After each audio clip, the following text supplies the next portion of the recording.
Somewhere, deep in the Ozark woods, lurks the two people everyone tries to avoid the most. If you're not careful, they may find you before you find them. Things are getting pretty obvious. So you're having trouble in denial. Yes, that's where you're going wrong. Denial isn't enough anymore. You need to be in denial that you're in denial. So, like, 2 layers of denial? Exactly. So you're not in denial? No, not at all. Oh, I see. You're in denial that you're in denial. Precisely. It's kind of like blissful intelligence, except it's numbness and not intelligent instead. That's inspirational. Oh, did you see the leader that he wants to get rid of the Nuremberg Code? Isn't the Nuremberg Code that thing that was in place after the Nazis' genocide of the Jewish people through the guise of medicine and science in order to protect the population from that same thing ever happening again? Sure is. But I think now they're wanting to get rid of what protects people in order to better protect people. Wouldn't that open the door for the same thing to happen again? Probably. I don't think that's the question you want us to ask. What question do you want us to ask? How many of those 3 scumbag people that Kyle Rittenhouse shot in self-defense were innocent black people that he murdered out of hate? I'd say at least 4, if not 5. And do you see how when we're talking about things like this, you've already forgotten about that important question that you asked? What question? Now we're talking. That's great. I read the other day that Webster's dictionary changed the definition of the word anti-vaxxer. Hey man, reading's uninclusive to people who are too dumb to read. I know. I'll write those idiots an apology letter tomorrow. Great. What'd they change the definition to? They changed the definition to include anyone who's against any law or mandate. I could imagine that it's important to occasionally change the definition of words in order to stay consistent with the truth that the word was originally designed to represent. Yeah, the new definition makes me think that totally people just want their God-given right to freedom and body autonomy are insane. They could be more insane, based on what the now less accurate dictionary tells me to think. Hey man, what's that? Oh, I just got the latest booster that was designed for 2 variants ago in order to protect me from the current variant. And instead of a sticker, just give you one of these. Looks cool. What's it mean? I don't know, but they told me it's what I am now. Powerful. A lot of people are getting microchipped now. Dude, that's a crazy conspiracy theory. Dude, it's been 2 years since we've been saying that, but people are doing it now. It's reality. Over 6,000 people in Sweden got microchipped. It's literally Stockholm syndrome. Of course. How'd we survive so long not being microchipped and tracked by dangerous people that lie to us? I don't know, but could you imagine how convenient it would be not having to carry our papers and not having any freedoms because we got microchipped? It would be delightful. Oh, speaking of showing your papers, in Austria, now they've put unobedient, uninjected people into an indefinite lockdown. Even better than that, Austria passed a law that requires all citizens to be injected by February. And if they don't, they go to prison. I just wish they could be. Yeah, but see that okay, and this is I've actually had this conversation about the microchip. I have spoken face to face with people who are pro microchip. And then when you walk into it scans just like in the futuristic movies where, what was it, where they did the eyeball with Tom Cruise. But anyway, uh, this is their reasoning. You are required to have a driver's license. You're required to have your social security card. You're required to have your ID. You know, so if everybody just got microchipped, then this information could be digitally encoded in this chip. You don't have to worry about losing your wallet. You don't have to lose it, and that could be your security system. You don't have to worry about somebody stealing your ID, because it's all in this microchip. You don't carry anything, and all you've got is these little, and you walk through. They just scan you, and this is how they explain it. They just scan you, and there it is. You want to go. You want to you want to go to the gas station and you get gas. You just go up. They got a little scanner. Scan you. It's taken out of your bank account. Just like a debit card. You don't have to do that. Nobody can steal your debit card now. They just scan you and you pump your gas. You go to the grocery store and you buy your groceries. They just scan you. And I said, and even better yet, for the poor people, they can walk into the door and go up to a kiosk and scan to see how much money's left on their account, so they don't overspend, on their government account. So then it doesn't dip into their personal account. So the government account will be separate from the personal account, and you can choose on what y'all. This is their reasoning, but it's all in this microchip. So yeah, they don't stop and think about, okay, now that you're microchipped, they know where you are every moment of your life, and your boss can take in while you're supposed to be. All he's got to do is log in because you're an employee, and they have to have access to your microchip so that they can do all your tax stuff and everything. And it's encoded to your microchip number, and so he can do. But now he's got a system so he can monitor every movement that you have in the plant, and how often that you're spending in the break room, or how often you're spending in the bathroom, or how often you're going outside. They can monitor. Are you going outside to smoke? Oh, you're a smoker, so that means that I'm gonna have. You know, think about that, because that's the stuff you're afraid of, right? You're afraid of people doing that to you, right?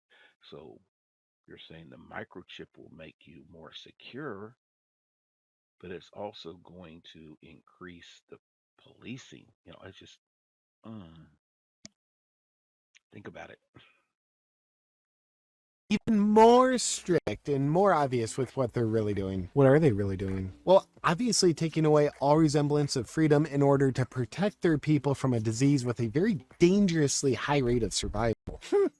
You can only imagine what kind of dirt the cabal has on the Austrian leaders. Are authoritarian and Australian the same thing? No, Australia is the thing that the authoritarians have taken over. That's right. It's also the place where a long time ago rounded up all the Aboriginals and treated them like they were less than human. Oh, and they're doing that again today. I wonder if they like it now. Well, I think they do, because the Aboriginals recently sent out an SOS for international help against the current genocide they're facing, because the now authoritarian Australian government is doing the same thing today under the guise of medicine and science. Can't get rid of the Nuremberg Code fast enough now, can we? They're also arresting teenagers for leaving their homes. Well, there's two sides to every story. And they're also putting people into camps. I love camping. Me too. And the largest protests in human history are happening every weekend in places like Australia, Germany, France, and Belgium, with people standing up against mandates. Well, because the mainstream media chooses to black them out, I refuse to acknowledge that they're happening, because doing so would invalidate my whole commitment to not changing my mind since this whole thing began. I believe in science as well. But do you think history is repeating itself? Well, I mean, the faster the what are they called again? The cabal? Right. The faster they can erase our records of history, the more we'll think the answer is no, which will help go in peacefully. Think about this. The Democratic Party was the party of the South. I mean, we're going back to history because, remember, I'm a scientist. I analyze the facts and analyze the data. I was also, I was studying history for geoarchaeology, so I could tie how because this is my theory. Geology controls everything in a society. You look across the United States, let's use the United States as an example. The geology of the state helps dictate, or the geology of the state does dictate the politics, because the geology dictates the economy of that state. So the economy of that state controls the politics of that state. So the geology controls everything. I wanted to, when I was going through geology and finish that up, and then I was always interested in history. I wanted to find out, why do people settle in a specific geologic location predominantly more than another in any given region, and can we use that to predict probable locations of ancient civilizations, and then go and dig there. If we feel like, okay, yeah, you're in the Middle East. I'm just using this thing. You're in the Middle East, and this one geologic feature uh, This is, I was in because when I was doing GIS in college, the system that does all your mapping and stuff, your GPS systems based off of GIS measuring system. Anyway, I was that this idea came then too. Uh, if this one geologic feature appeared to be a common denominator to all of the known civilizations, the known cities and regional isolated places where people were drawn to to build their civilization. If this one geologic feature was a common denominator, let's examine why, for one, but then let's also look and see where that geologic feature exists, but no known civilization exists. And can we dig there and find a civilization that we did not know had existed or had relocated?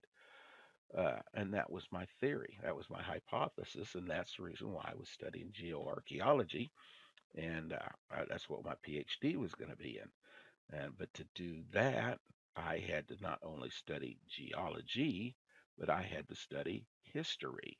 So that's how I got all. So anyway, I digressed again. You let me go down a rabbit hole. But anyway, so historically, the Democratic Party was the party of the southern states that seceded from the Union. So the would it not be therefore uh, important, prudent for the Democratic Party today to erase all examples and all history of the time of when they were in charge that we now look at and say was evil? The Civil War. Uh, they caused that. So would they not want to erase the history of that by removing these statues and doing and say, okay, all of these people, they were Confederates, they were evil. We don't want to talk about them anymore. Uh, we need to forget about that because you keep talking about it, and all it does is remind that it triggers the PTSD of those people, the esoteric group that suffered the atrocities from that. You trigger the PST or the PTS or whatever, PTSD. Yeah, you're triggering that. So stop talking about it, and then all of a sudden we forget about it, and now that sets them up to start another civil war without it uh, being so obvious that all they're doing is repeating history. They did it the first time, they're wanting to do it the second time. The Democratic Party caused the Civil War originally because the Democratic Party was the party of slavery. They wanted slavery to exist. They fought a war dividing this country, but then it was the right to keep the blacks as slaves. Now the Democratic Party wanted the black people enslaved. The Democratic Party has always wanted the black people enslaved. They've always wanted that. That's what their platform was built on.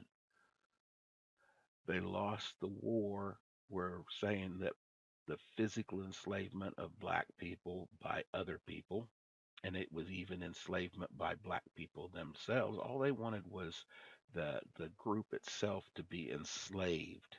They didn't care if individuals within the group owned other individuals within the group, or if a couple of them slipped out here and there, because a couple here and there are not going to do much damage. You have to keep the group contained. So they lost the right to physically keep the group contained. So now they have to work out how they can legally keep it contained or keep the society. So they've been doing that the whole time. That's what the civil rights movement in the 60s was. That was the democratic mindset coming in and starting full wave of beginning the second revolution. I honestly believe that. They were just hoping that there would not be a fighting battle, a bloodbath like there was the first time. They were hoping that they could do it through societal change, but they wanted another revolution because they wanted to get it back to where the black people were contained. And they want to do it through laws and through policies. They want to keep you divided amongst yourselves. They want to keep the families torn apart. That's what the Democratic Party wants. And how you don't see that, they're not doing anything to encourage men and women to get together and be husband and wife and raise their children because they encourage women to have as many children as they can. We wa- we Marion and I watched a TikTok. Was it? Yeah, it was a TikTok video where this black woman says, "Wait a minute, you're doing it wrong. You want to have six babies from six different baby daddies. If you do that, you can get $3,500 a month, but don't have them all by the same baby daddy. You got to have six different baby daddies." It's just, oh, come on, people. They're wanting to tear you apart. They're wanting to tear you apart, and you just don't see it. But anyway, I digressed again. Slavery, well, more peacefully. Do you ever think we're in an endless pattern of new variant, fear mongering, new lockdowns, new booster, more freedoms being eroded away? No, I'm pretty sure these first three times are the only times it'll happen. And besides, you get to upgrade your awareness to tunnel vision when you refuse to acknowledge patterns in life. I already don't know how to do that, and not knowing's half the battle. Well, I should get going. Where I live is currently not in a lockdown. I want to go home and practice. Okay, but um, what are you wearing that for? The guys that abuse me told me to wear it so I'm more controllable for my protection. You are lucky having them look out for you. Yeah, my soul has to leave my body just to cope with how well protected I allow myself to be. Bye-bye! She likes him. He's creative, creative ways to make you think.